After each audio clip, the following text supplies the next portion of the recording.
Welcome back to the Care for Pastors podcast. I'm your host, Robbie Bolden, and we're continuing in our series called Healthy Habits of Pastors. Today, we're focusing on the habit that often gets overlooked, but is absolutely vital for ministry leaders, and that's healthy friendships. Surveys tell us that a majority of pastors and ministry leaders feel alone and isolated. When asked if they have a close friend or confidant, their answer is usually no. And it's no wonder that pastors and ministry leaders feel isolated and alone. You see, pastors pour themselves out every week with teaching, counseling, and leading and carrying the burdens of others. But too often, too many of them do it in isolation without a trusted friend in Christ to walk alongside of them. Ministry was never meant to be done alone. Jesus surrounded himself with close friends. So in today's episode, I sit down with my longtime friend, Pastor Michael Thedford. Together, we're going to talk to you honestly about why friendship is essential for the health of the pastor's soul and what isolation can do to us, and how God uses relationships to encourage, to correct, and to strengthen us for the long haul. You see, this conversation is going to be real, it's going to be personal, and it's going to be filled with wisdom for the pastor who's ever wondered, who do I really have in my corner? So let's jump into today's episode with Pastor Michael Thedford. Well, Michael, welcome to the podcast. Thank you for joining us today. Man, Robbie, it's excited to be here with you and had this opportunity to talk about friendships. Excited about Yeah, it. yeah, we're excited about it. Michael, I'd like for you to tell people for just a minute about who you are and where you're at and what's going on in your life. Yeah, no, that's great. Michael Thedford. Man, I'm 51 years old, so as a lot of my buddies like to say, I'm in the fourth quarter. And but I'm enjoying it, man. I'm 51. I've been married 27 years, four kids. One's going off to officer Marine school, one's studying to be a nurse. I got one in high school, one in 10th grade. Been in pastoral ministry for 21 years. You can add about 8 years of student ministry to that. So I've been in ministry close to 3 decades. And I'm at Life Quest Church in Palm City right now, and I've been here. This May will be 13 years. So, man, I keep showing up and plugging away here, um, doing ministry here in South Florida. Yeah. So, yeah, that's Life Quest Church in Palm City, Florida.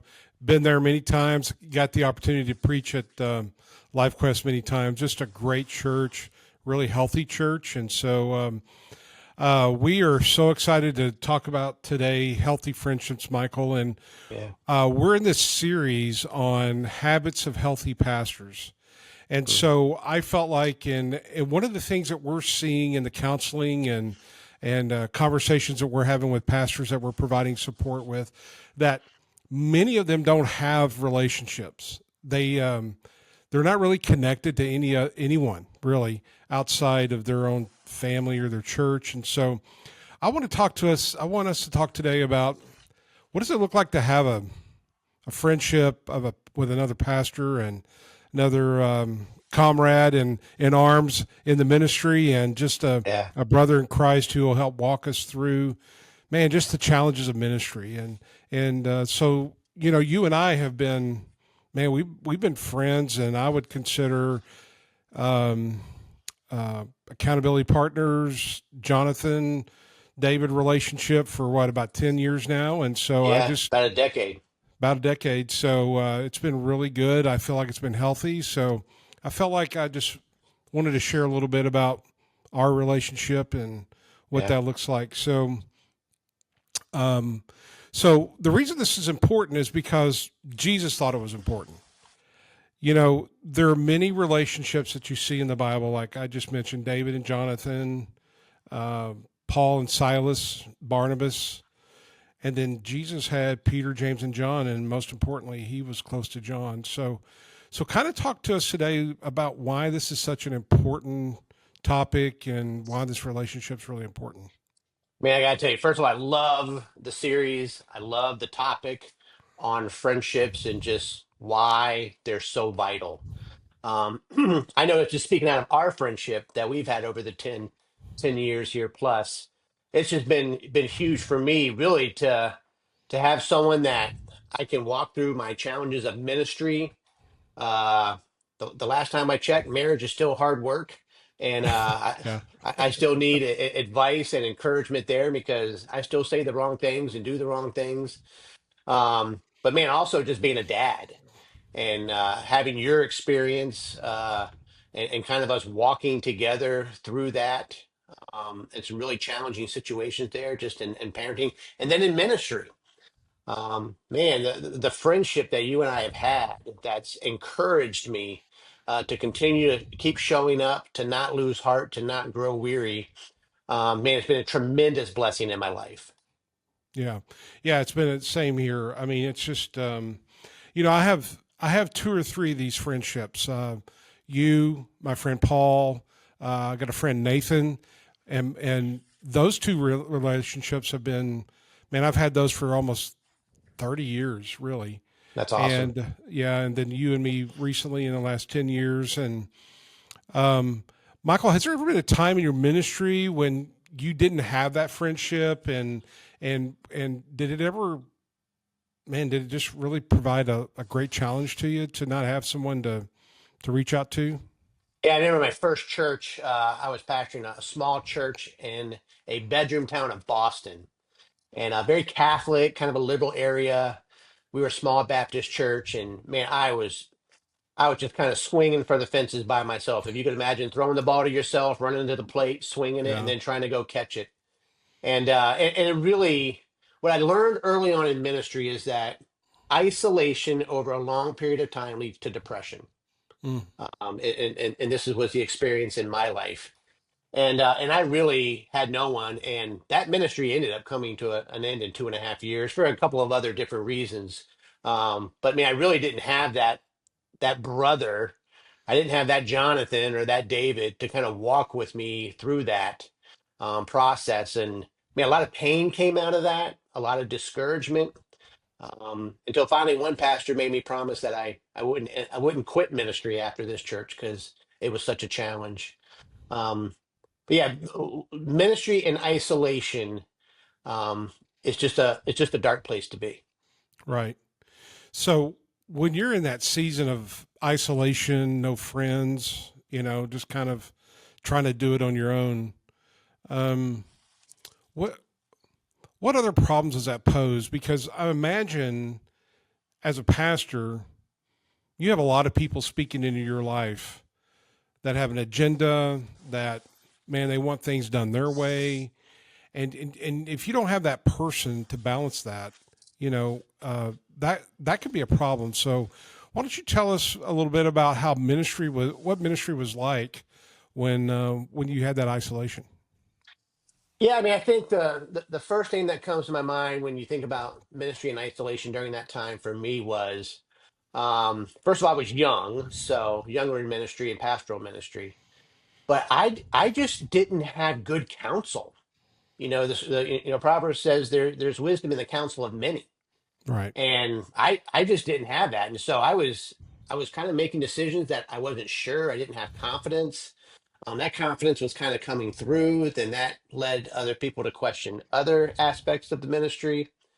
So I think just not having that counsel and wisdom and having that sounding board to be able to kind of navigate some of the challenges there. But when you're living in isolation, it's not compartmentalized just into ministry. It comes into you bring it home with you, right, and so it just became this dreary kind of melancholy atmosphere in the home because I was alone and didn't know how to really bring my wife into that. And in some ways, she could be beneficial there, but I needed a guy.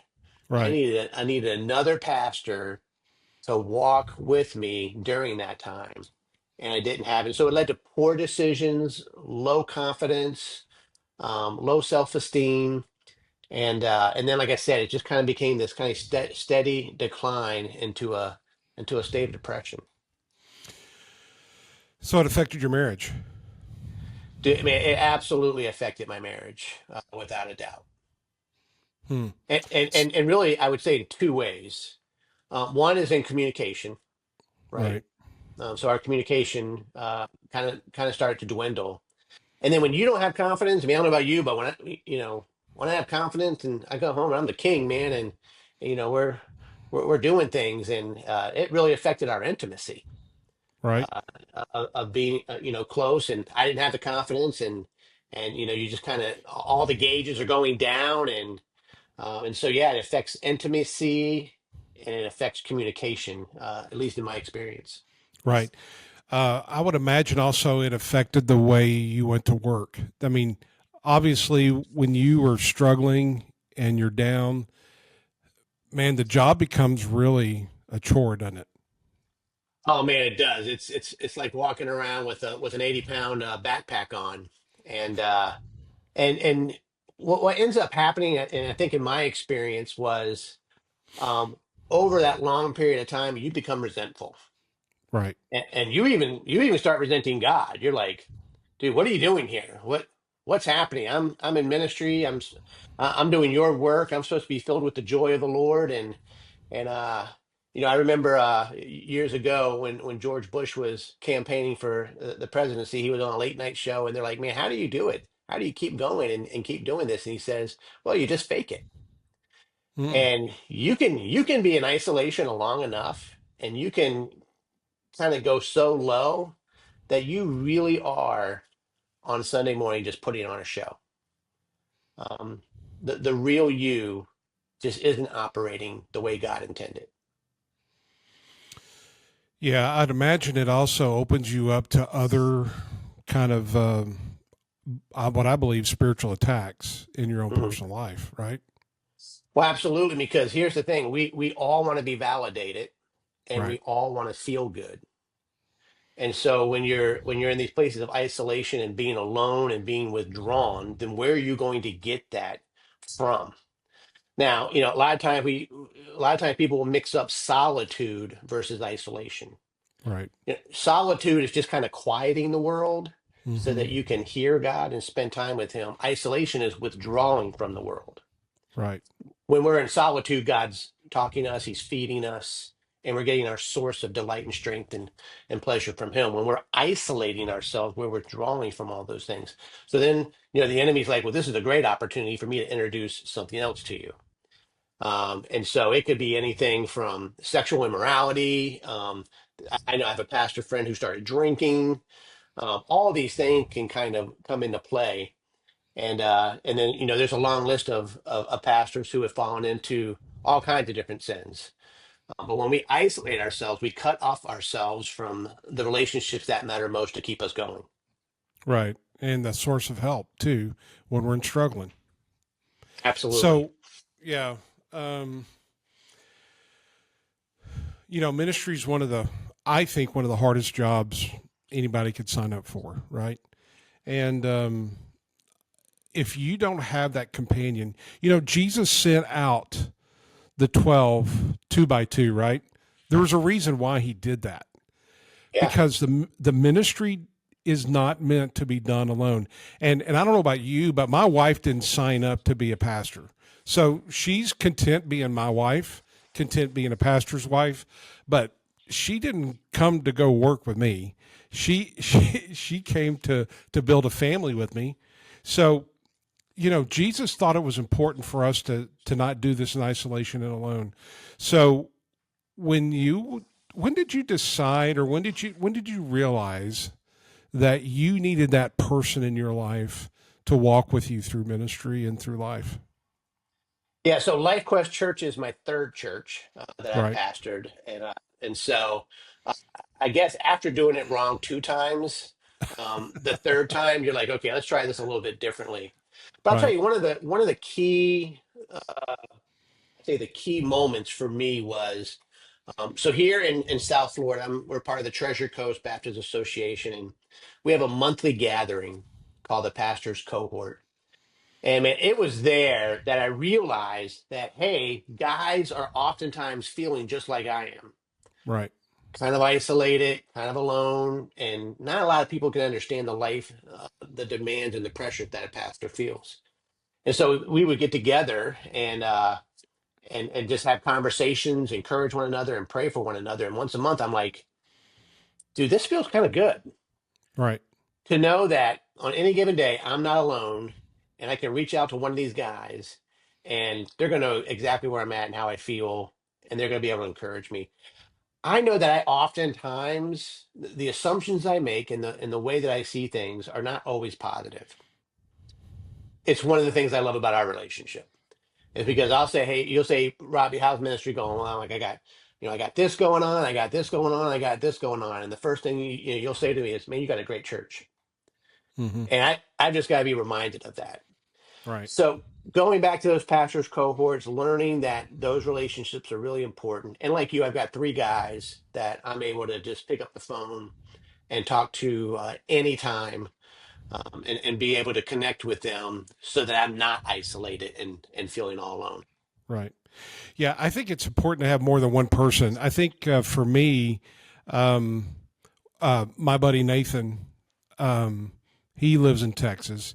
He and I pray together all the time. We've been praying together for like 30 years. I mean, it's been a really big challenge. Now you and I pray together, but he and I are praying specifically for revival in America. We're checking our own souls. My buddy Paul, man, we've been through some thick and thin. We've gone on mission trips together. We've done all kinds of activities together. Our kids grew up together. So you just got to have that I call it my posse, right?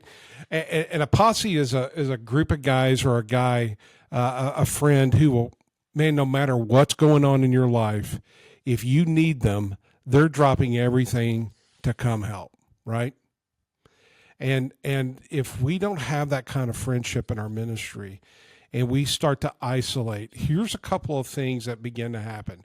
And I'm sure you've got some things that you could add to this list, but I'll tell you one thing that happens is fear, right? Nothing breeds fear like isolation. I mean, look at Elijah, right? Yeah. He had this incredible work of God on Mount Carmel, and then what happened? Some old lady just threatened his life, and he tucked tail and run. Why? Because he thought he was alone. He didn't know there was anybody else. And so isolation is one of those things that will breed fear in our life. Anything else you can think of that isolation will do? Yeah, I think it's a great point that it breeds fear, but it breeds insecurity for our calling, Yeah. because we'll just start questioning everything, Right. and that insecurity sets in, and man, it's like a snowball going down a mountain, and it'll just keep rolling and compounding, and you'll start being insecure in your ministry, you'll start being insecure in your marriage, you'll start being insecure as a father if you had children. And man, there's nothing worse than getting someone who doesn't believe in themselves anymore, Right. doesn't believe in the calling that they have anymore. And so insecurity is a real big one. But the scriptures are pretty clear too. It affects our health. Yeah. Just mental health, and it affects our physical health and our spiritual health. Um, so I think those are two other aspects of isolation that really can kind of cripple a ministry and cripple a pastor. Right. Um, I don't know about you, but for me, isolation can. Um, uh, I ease into sin easier in isolation. I don't know about you, but for me, that happens. Oh, it definitely does. I remember when I was in seminary, we had a pastor come in and he said, "Whatever you do, don't ever take Monday off." And he says, "Here's two reasons why. First of all, it's the worst day of the week. So why would you want your day off to be the worst day of the week?" But he says Monday is the day when more pastors are susceptible to sexual sin than any other day of the week. And here's why: we're tired. Yep. It's Monday, Sunday, and everybody's like, "You're the best," or "You're this," or "You're that," and then Monday comes and we're all alone Right. and we're tired spiritually, physically, mentally. And so, yeah, we are more susceptible to sin. And it kind of goes back to that thing because we're trying to feel something, Right. and we're trying to, feel value. We're trying to feel good. We're trying to lift ourselves up. And then that Monday comes, and man, it can be a really low. So on Mondays, I come in and I answer emails that I've been avoiding all week, or I'll get to text messages, or I'll try to meet somebody for coffee. I try not to just be sitting in my office for long periods of time doing nothing. Yeah, that's good. That's good advice. I like that. I think Another challenge with isolation is our leadership doesn't get challenged. We make bad leadership decisions when we're isolated. I don't know if you've ever experienced that, but I know that's been true in my life. When I've not had anybody to bounce anything off of, and say, hey, what do you think about this idea?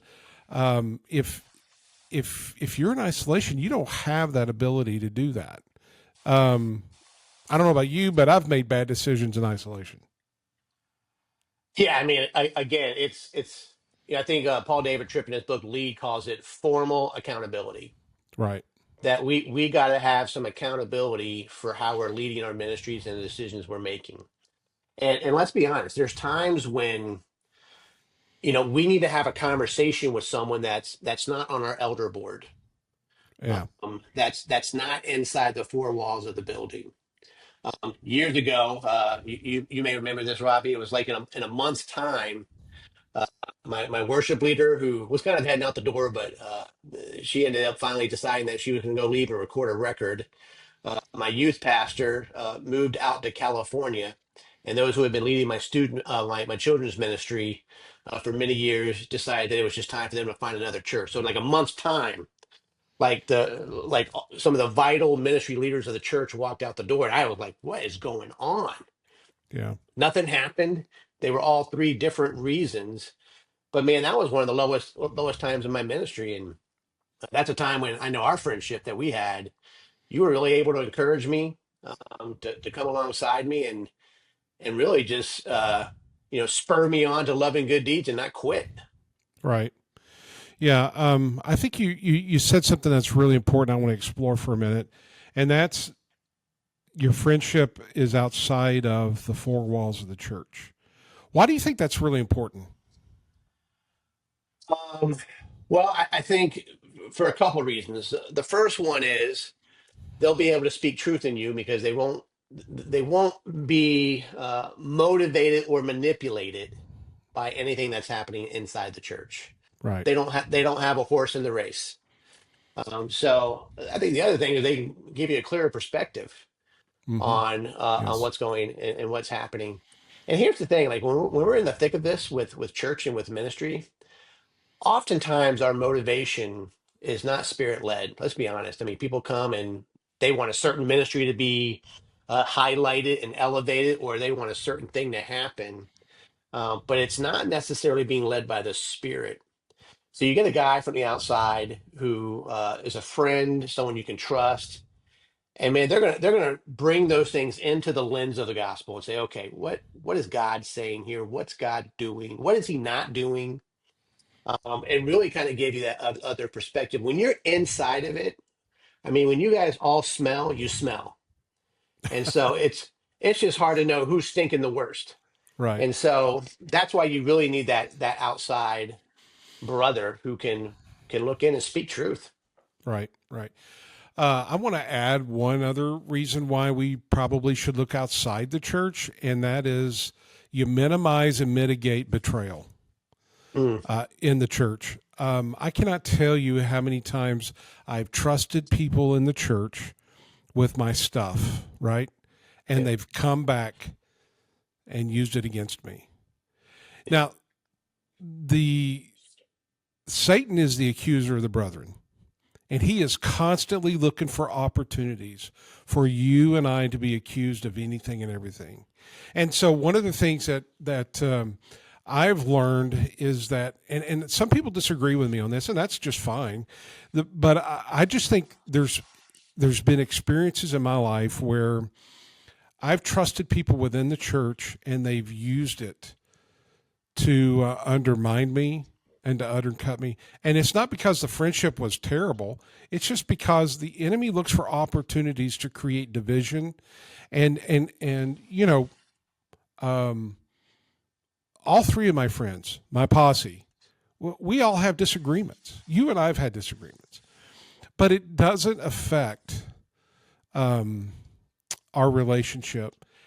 But not everybody can do that in the church. And so the enemy wants to do whatever he can to create division and isolation in the church and from the pastor from the church. And so I just want to challenge people who are listening today. Look, what do you got to do to find someone outside of the church to support you? So that's kind of where I want to go now, Michael. How, how do we find that friend? Where do we go for that? You know, an image that comes to my mind is on the night that Jesus was born.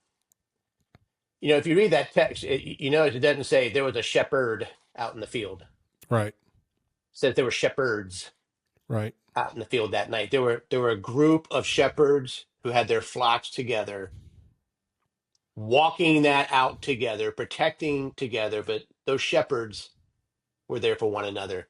right, And I think that's just exactly how God made it to be. I'm a shepherd of a church, and I've got sheep, and I need to be connected with other shepherds from other churches who have sheep. And man, we can just look out for one another. We can encourage one another. We can cry with one another. We can pray with one another. But I think I mean, it is the most life-giving thing right, to have someone that you just know gets you right, and understands you. I mean, think about the shepherd. Anybody could walk up and no one's going to understand what it means to shepherd other than a shepherd. They're not going to know what it means to stay up all night to fight off the bears and the lions and go get the one that leaves. And we all have those people in our churches. So you've got to have that brother where you can rally together and get around. You know, one of the things I love about our relationship is you know we all know ministry is hard and and it's a blessing, it's a great calling, but man, it's hard. And right. one of the things I love about the relationship that you and I have is, do we laugh a lot? Mm-hmm. And we laugh at each other. Right, I mean, absolutely. you're the one, Robbie, that says, Michael, you're not nearly as great as you think you are, and you're not nearly as bad as you think you are.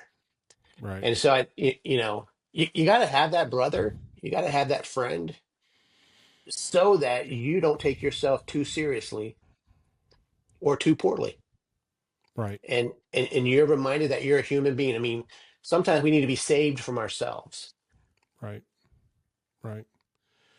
So I love what um, James says in James chapter 5, verse 16. He says, confess your sins one to another that you may be healed. Now, to Mhm. me, um, the safest place for that is in friendship and in a healthy friendship like ours. So Michael, let's kind of talk about that for a minute because I think that's one of the greatest values I find in our relationship and my relationship with my other friends, my other couple of friends is the honesty and the transparency that I find in the freedom I find in being honest with you to say, Michael, I am struggling here. Speak into my life. And so why don't you speak to that for a few minutes about what does that healthy friendship look like? Yeah, I mean, so we're all created in the image of God, and we all have our our presuppositions and dispositions to things that make us struggle. So men are kind of wired the same. So I know if you're on a beach here in South Florida, you gotta you gotta have the blinders on. You're gonna be tempted in a way that every other guy is gonna be tempted. Right. And the thing about pastors being in ministry in terms of talking about confessing sins is that we ask our congregations to do it all the time. Right. You know, we Absolutely. we Yeah. were like, you need to repent and you need to confess your sins. And many people will come into our office and they'll do just that. Right. Um, but yet, where is our place and our platform to be able to have those kind of conversations? Well, it's in relationships with other brothers. Right. It's a relationship with other pastors who, man, we know they're just as fallible as I am. I can call you out on anything, Robbie, and say, hey, look, this is what you need to be doing, or this isn't right, or be careful. There's been time when you'll say, how's your marriage going? I'm like, dude, I haven't taken her on a date in a while, and you're gonna say, well, you're an idiot, and you need to fix that. And you need to take her out, and then you're probably going to send me a text in about a week or two and say, "Hey, how did that date go?" Yeah. And so it's just kind of confessing our sins, and then we know that when we have a place to confess, man, it's a release. It It's is. we're not carrying that anymore. We know there's grace. Um, my relationship with you and my relationship with my other two friends are instruments of grace that God uses in my life. And man, there has never been a time when I just haven't felt lifted up after we've spent an hour together, Yeah. um, talking and lifting one another up. And so we as pastors need to practice what we preach, and we need a place to confess. And the pulpit's not an appropriate place, No, but it's not. in an intimate relationship between another brother that we can trust, man, it's not only it's life giving. It is just Right. life giving. I think that's an important point that I want to encourage our listeners to hear today. If you don't feel better and more encouraged when you get off a conversation with that friend, that's probably not a friend. Uh, Yep. Even in the hard conversations, we're always constantly giving hope and challenging one another to good works and good deeds, right? And so if you have that friend who just you get off the line with them, or you leave the restaurant front with them, and you just get in the car and go, why am I friends with this guy? You've got the wrong friend. Yeah. Yeah. Absolutely. Yeah. Yeah. I mean, you just need someone that you can just be yourself. Yeah. I don't have to put on airs with my three guys. Um, and you know what? They don't have to with me. And the moment we get on the phone, I already know that there's going to be victories and there's going to be challenges in their life, and I want to hear them all, Right. and then have the freedom to be able to share those things. You think about Moses and Aaron. Um, I mean, Moses is just a fascinating character in the Bible, obviously, but in all the giftedness that he has, when he's been, shepherding these sheep now for like 40 years, and God calls him to go back. Um, he says, "You know what? I'm incomplete. Like I'm not a good speaker.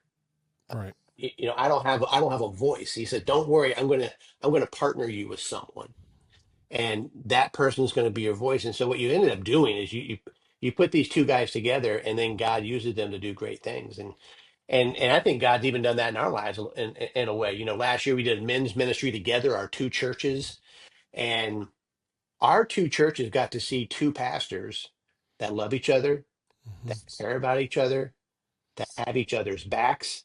And there's still people in my church talking about that. And so in a way, I think we're kind of like a Moses and Aaron. You're the better preacher. I'm just the doer.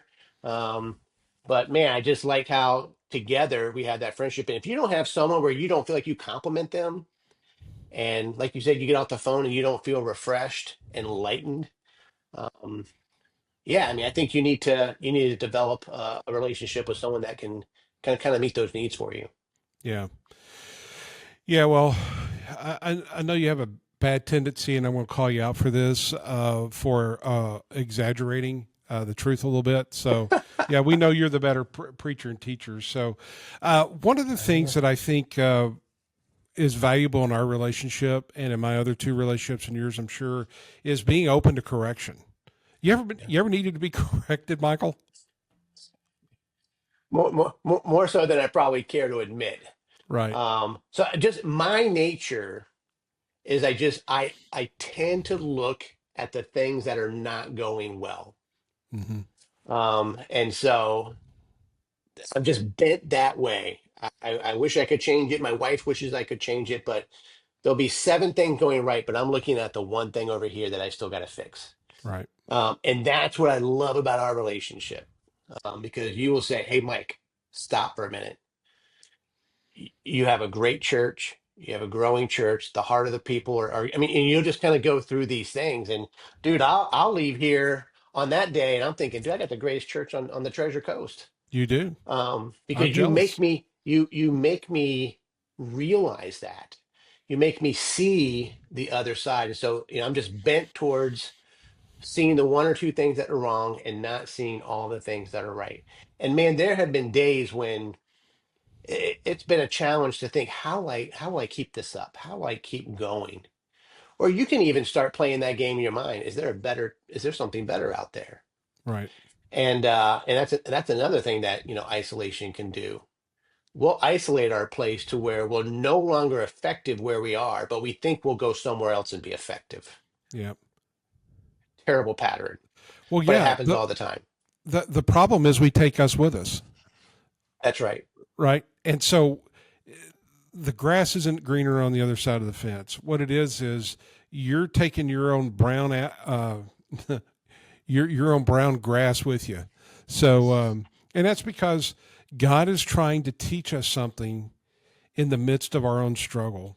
And that's where a Mhm. friend will kind of just come beside us and say, listen, what is God teaching you in this season? What is it that he's, that's one of the things I appreciate about you, Michael, is that you're constantly going, Robbie, what's God saying to you? What, what is he doing to you in this season that you're struggling with?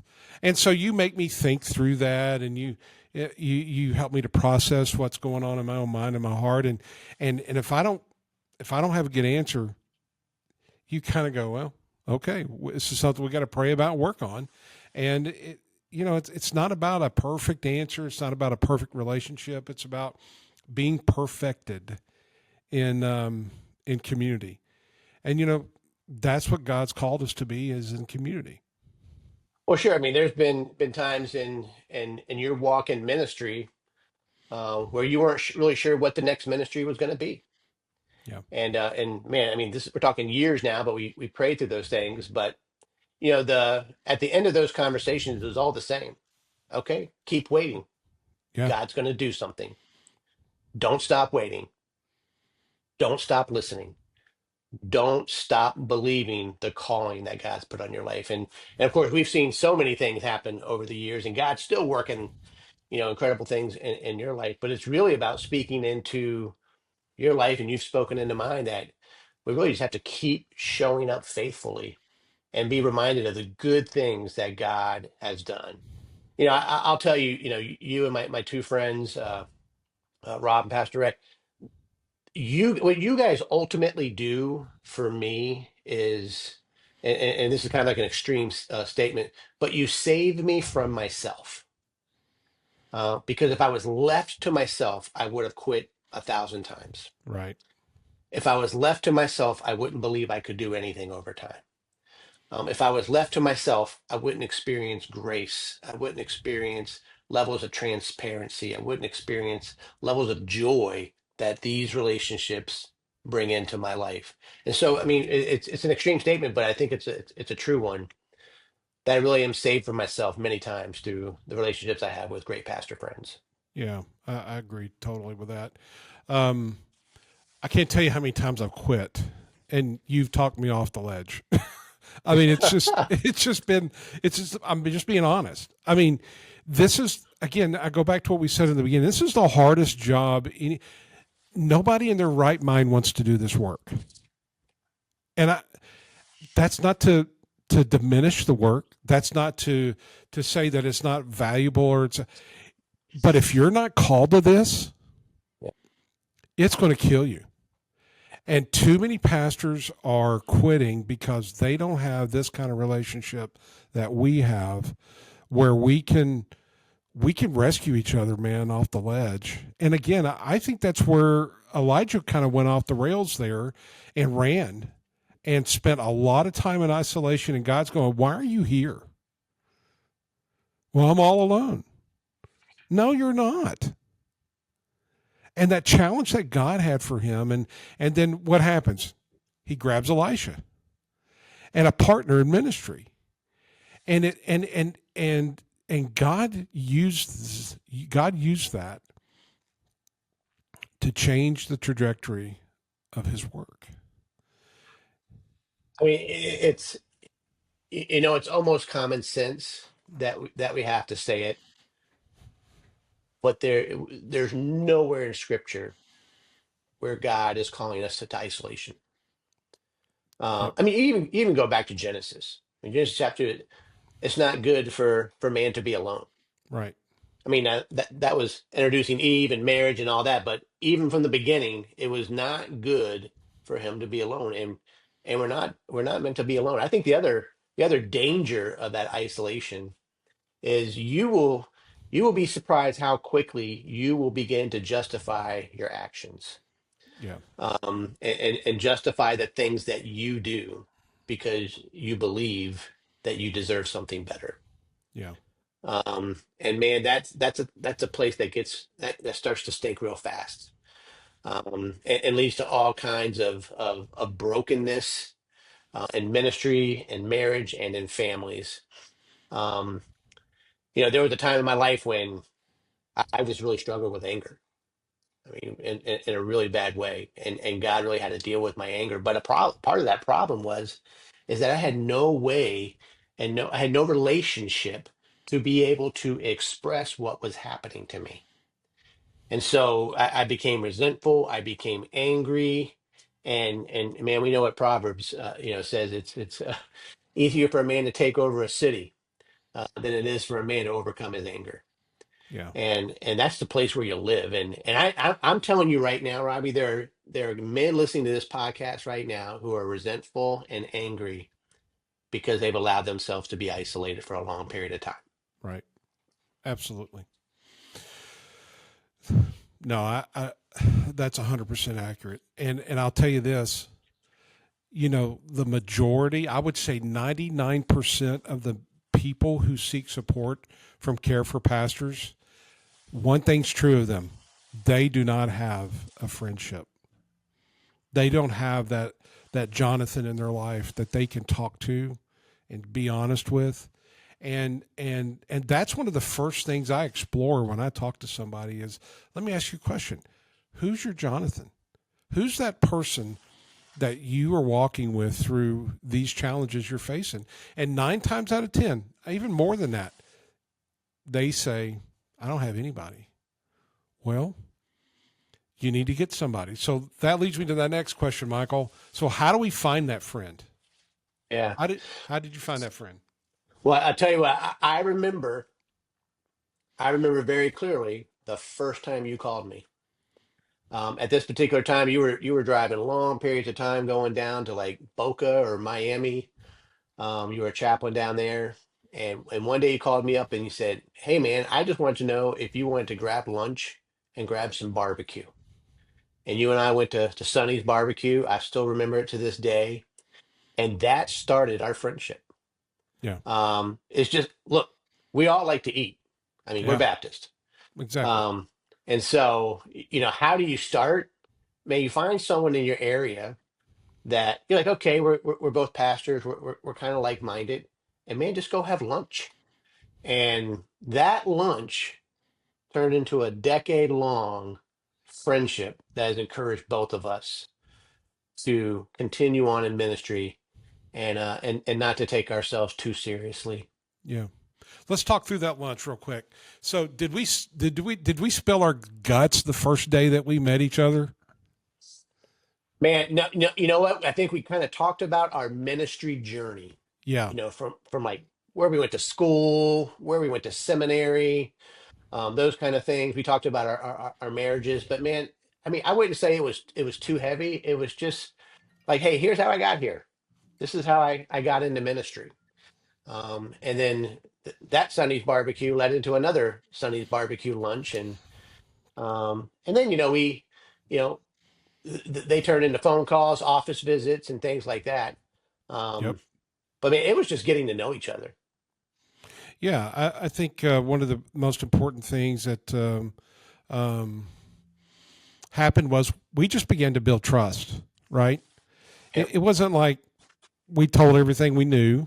It was just the friendship began slowly, and it built over time. And 10 years later, if if I needed you to do something maybe a little illegal, I think you would do it for me. I don't know, maybe, Maybe I don't maybe know. I don't know. it depends, right? So if you're out there today and you're wondering, hey, how do I get into this relationship? Make a phone call. I remember my friend Aaron. I was in Kansas, a little small town in Kansas, and we were just the only two evangelicals in this town. And he was an independent Bible church, and he just drove by my office one day and said, "Hey, I'm Aaron. I wanted to see if you wanted to have lunch." I went, "Yeah, great. Let's meet." And so we began to have a friendship, and And man, 20 years later, we've been in Israel together. We continue to call each other, support one another, and it doesn't matter what denomination they're part of. You and I are Baptists. You know, we don't make that a secret, but I've got friends who are independent Bible believers, charismatics. Just what it, I think what it boils down to, Michael, is we're shepherds. We trust the Word of God, and we have each other's best interest at heart. And on the ancillary stuff, those secondary issues, we kind of just let it go. We do love to debate those things. I do. I mean, just kind of, what do you think about this? And what do you think about that? And I'm always constantly growing in those relationships. And you've challenged me in those areas. So I think that's one way we need to get started in developing those relationships is not be afraid to call somebody. And if you're in a town, in a community that doesn't have your tribe in it, expand your tribe.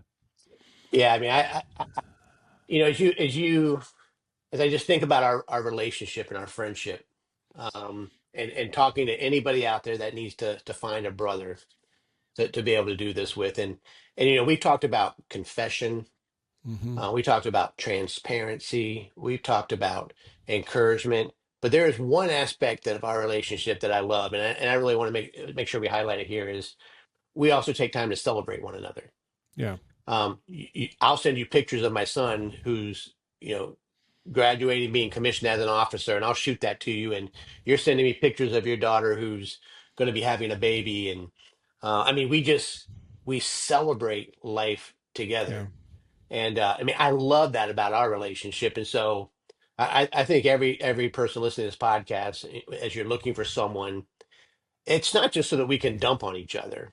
And Right. there's time when we need that. But man, we're just celebrating life too, Yep. life outside of ministry. Yeah. For all you listeners here, my son had a Mustang that had a problem, and I took it over to Robbie's house to work on it. And boy, we had some challenges with that Mustang, We did. and then we broke down and waited for a tow truck for 6 hours. Let me tell you something. You know, you got a good friend and a good brother. Well, he'll sit in a Mustang in South Florida without it running for 6 hours waiting for a tow truck that will never come. And you know what, man? We Yeah. talked, we shared, we found another tow truck. I think we waited another hour and a half after we called them, but I've never forgotten that. I was like, this dude just sat in a broken down car with me for 6 hours, and that has nothing to do with ministry. Right. It's just life. It's just life. Right. And so, man, I just appreciate that we can just celebrate and do life together, as well as be able to wrestle with the struggles and the challenges of ministry. Right. So, Michael, I want to close our conversation with two questions, and I'll ask this of you, and then I will ask it of myself. How have I supported and challenged you? Man, I mean, you've supported me, and a lot of times when I thought the situation I was in was a lot worse than what it really was. Mm-hmm. Um, our relationship brought healthy perspective, Mm-hmm. to what I was facing. So just good godly counsel. Um, you know, I've had very big things happen in my family that have been a challenging, um, specifically 6 or 7 years ago, and and man, just being there, just listening to me, crying with me, being angry with me, um, those have really helped preserve me and continuing on in healthy ministry. Yeah. Healthy ministry. What was the second question? Well, it's the one I'm going to ask of myself.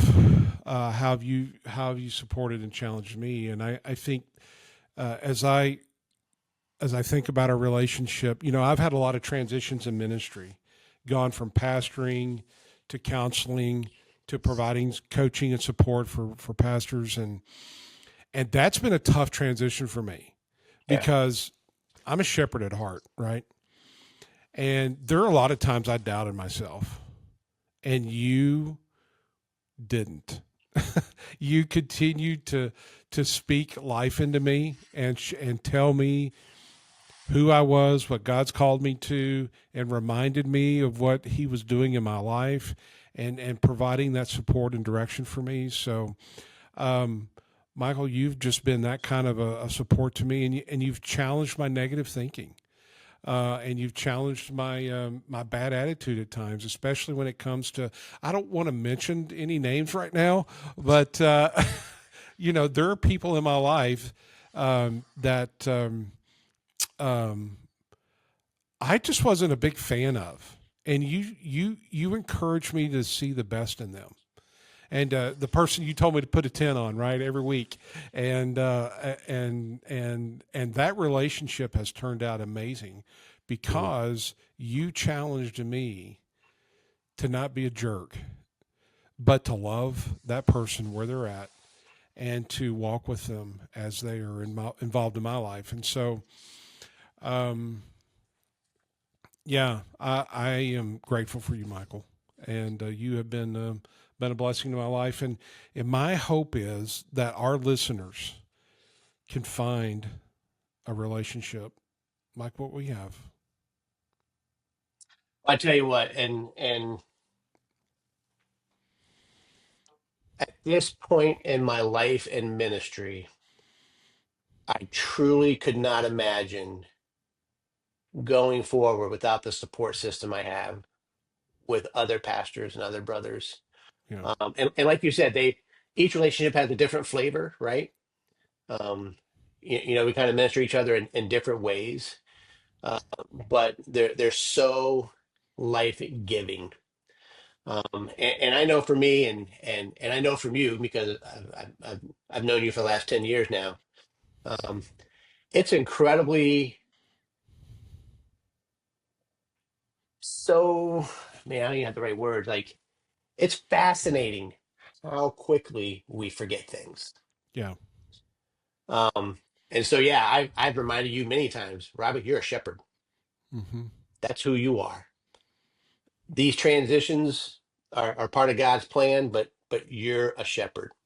And you've said the same thing to me. yeah. You've said many times, you're a good pastor on days when I didn't feel like I was a good pastor. And so, man, we have a tendency to forget. Now we're in good company because I'm pretty sure God says throughout the whole entire Bible, remember, remember, remember. Right.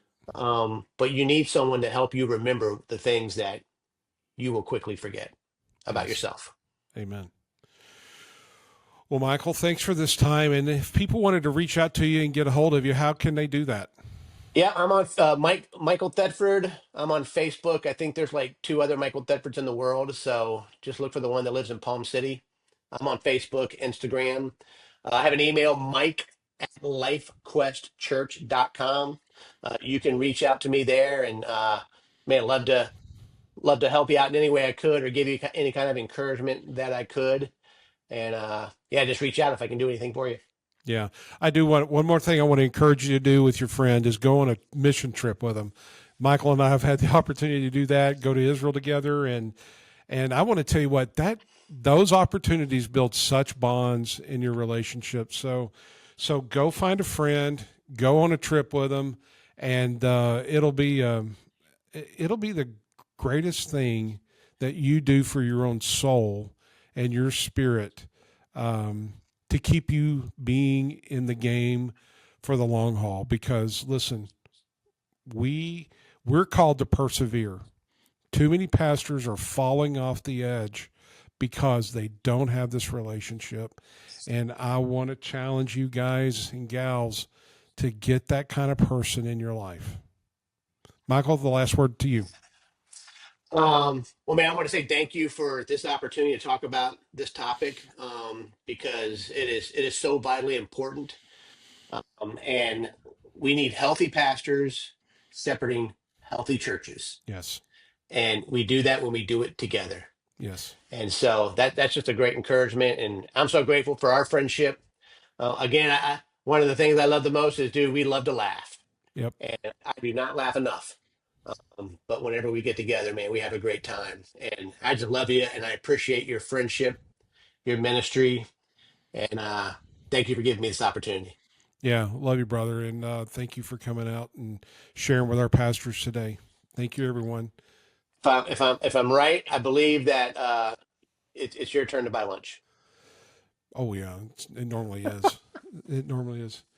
All right. Well, thank you for joining us on the Care for Pastors podcast. If you have any needs for support or encouragement, you know where you can reach us at careforpastors.org. In that top right hand corner, hit Get Help, fill out the form. We'd be glad to support you and your family. So, once again, thank you for joining us on the Care for Pastors podcast. Bye now. Take care. Bye. Thank you for joining us for today's conversation on healthy friendships with Pastor Michael Thedford. I hope this episode encouraged you to pursue the kind of friendship that can help you carry through the ups and downs of ministry. As we continue our series on healthy habits of pastors, we're going to shift into another crucial area of soul care, and that is rest and Sabbath. Pastors often feel the pressure to always be on, but God designed us for rhythms of work and rest. In our next episode, we'll talk about how embracing Sabbath isn't a luxury, but a necessity for sustaining both your ministry and your soul. If you found this episode to be helpful, would you please like and subscribe and share this podcast with a friend? I look forward to having you next week with us on the Care for Pastors podcast. Until then, remember, you're not alone. We are here to stand with you. God bless.